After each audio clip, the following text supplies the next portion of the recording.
In his latest article, An Establishment in Panic, he writes, the establishment is horrified at the Donald's defiance because deep within its soul, it fears that the people for whom Trump speaks no longer accept its political legitimacy or moral authority. Former presidential advisor and Republican presidential candidate Pat Buchanan joins me now. Pat, I have a different take. I think instead that the concern about what Donald Trump said in the final debate is about the problem he poses for the will of the people as expressed at the ballot box. I mean, he seeks to undermine that without even knowing what the results are. How am I wrong? Well, you're wrong in this sense. I don't know if the vote's going to be rigged. But I certainly do know this, Michael, the system is rigged against Trump. And the fact that the hysterical reaction of the establishment to a comment that someone says, look, I don't know if I'm going to accept it, what do they think he's going to do? He's going to march on Washington as the head of Coxey's army? Is he going to burn down the Capitol or something? Or is he going to say, look, I don't accept the results and I'm not going to phone Hillary Rodham Clinton and say congratulations? What explains this panic? This at the heart of the establishment over a simple comment. My belief is simply this, Michael. I think the establishment is terrified that it has lost the country, that the country does not believe in its leadership, and for three basic reasons that Trump has raised. The establishment has left the borders open, and millions of people have walked into this country and changed its character. Secondly, it has exported our manufacturing base. Millions and millions of American jobs have been shipped overseas, dispossessing the American middle and working class. Third, they've got us into one war after another, after another, after another. They cannot win or end. And the country has risen up against the establishment in both parties. You've just raised three legitimate points for public debate in the context of this election, but none, when the people speak, through and including on November 8, are a justification for undermining the properly chosen successor to Barack Obama. And that's what he seeks to do. Let me give you some reasons. Number one, Bernie Sanders ran a fair, tough fight. Was not the outcome fixed against him by the superdelegates and the National Committee working with the Clinton administration, as well as the White House, and as well as the media working against him? Donald Trump and Ted Cruz won 75% of the Republican vote. A vast majority of the country, 75%, says we would like dramatic change in Washington, and we're going to wind up with no change in Washington if the election goes the way it's going. Now, you tell me that's not a rigged system.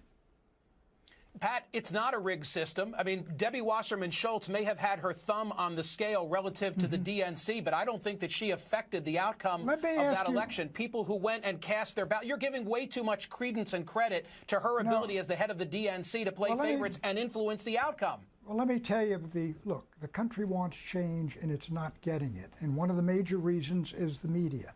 Now, in the 19th century, Marx said, power is control of the means of production. Arthur Schlesinger said around 1960, power is control of the means of communication. The left and the establishment control 85% of the communications in the United States. They have overwhelmingly weighed the scales against Trump. They've attacked him. Look, Trump made a statement about rapists when he came down that elevator. It's been repeated 10,000 times. Hillary Clinton has called half of Trump's supporters racist, sexist, homophobes, xenophobes, bigots, un-American, irredeemable.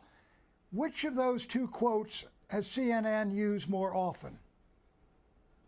You are conflating the rigging of an election with media bias, and that is something that. And that is something, wait, let me finish now because I've been fair to you. That's something that Donald Trump has done without being challenged on it. You reference in your current piece the Clinton cable. I assume that's a shot at CNN with regard to the way in which we covered Trump's statement in the debate the other night. Let me show you the Wall Street Journal. The Wall Street Journal is not Clinton cable. Here's what the Journal, a Republican oracle, said.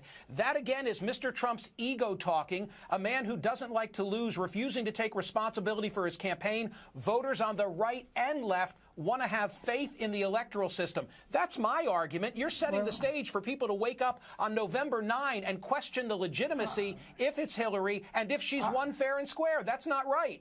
Look, I'm telling you, I don't know that the vote's going to be rigged. I didn't say that. I said the system is rigged. You use not only saying you hold it. You hold on. rigged. I'll use it. The system is rigged, okay? You said CNN. Now, you mentioned the Wall Street Journal. Editorial page, horribly hostile to Trump. New York Times, Washington Post. You can't pick up that paper without reading anti-Trump stuff. The three networks, the cable networks, except for Fox. Overwhelmingly, the left and the establishment control the media, and they are controlling the outcome of this election. And the very fact, what are we supposed to do? Get up and salute? I'm in Virginia.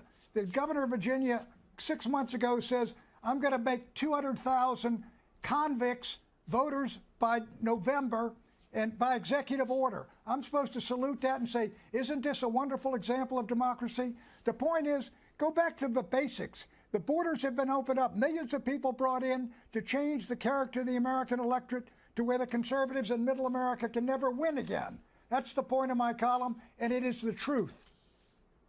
Your argument about the media ended in 1992. The media today is whatever you want it to be. It was liberal.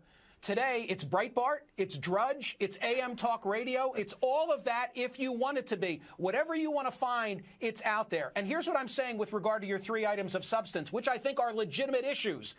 Go and win it fair and square. And if you can't win it fair and square, then don't whine about it when it's over and say, well, the whole thing was rigged. Will you tell me why 70% of the 5% of the American people wanted dramatic change? They wanted it in the Democratic Party. We saw what happened to Bernie. They got it in the Republican Party. But all of a sudden, the election toward the end, we're not going to get any change. We're getting the same people who brought us the wars, who brought us open borders, who exported American manufacturing, who gave away all those jobs, who are responsible for the arresting of the wages of working Americans. You think all those folks out there in middle America are enraged and turning out at Trump rallies, bringing him to a point at one point where he was not only even with Hillary Rodham Clinton, but looked like he was on the verge of victory, despite the worst and most savage beating I've ever seen by the media against a candidate? You think all that's some kind of accident, Michael? That beating has been administered to Donald Trump with his own words and actions. If 10 women hadn't come out and said that he sexually assaulted them, there'd be nothing on that score for us to be reporting. Come on, Pat. Now, why are you running about? I mean, you guys spend all this time figuring out why Trump should not have said that Miss USA to spend all her time in Burger King. At the same time, you've got all kinds of grave problems going on in this country. You've focused on trivial pursuit. I admit you've got these little misdemeanors, but what is important about this country, the big issues, are you guys focused on those, or are they focused on running around gathering up these women to make Trump look bad? I mean, the point is, if you think that Trump's got a fair deal in this election, I don't know how you can say that. You're not watching the same media the rest of America is. Why is the media's reputation so low, Michael? Why are they so detested out there in middle America? 17 days are left. This ought to be plenty of reason for people to go and vote. They can choose their side and act accordingly. By the way, I'm not on either of these sides. I just want full participation. All right? Well, wait Patrick, a minute. thank you. I've seemed to... Go ahead. Get your final word in. I've watched you on TV. I think I know who you're going to vote for, Michael, and I think the other viewers do as well. I don't think so, Patrick, and that's why there are curtains on that ballot booth. Thank you, my friend.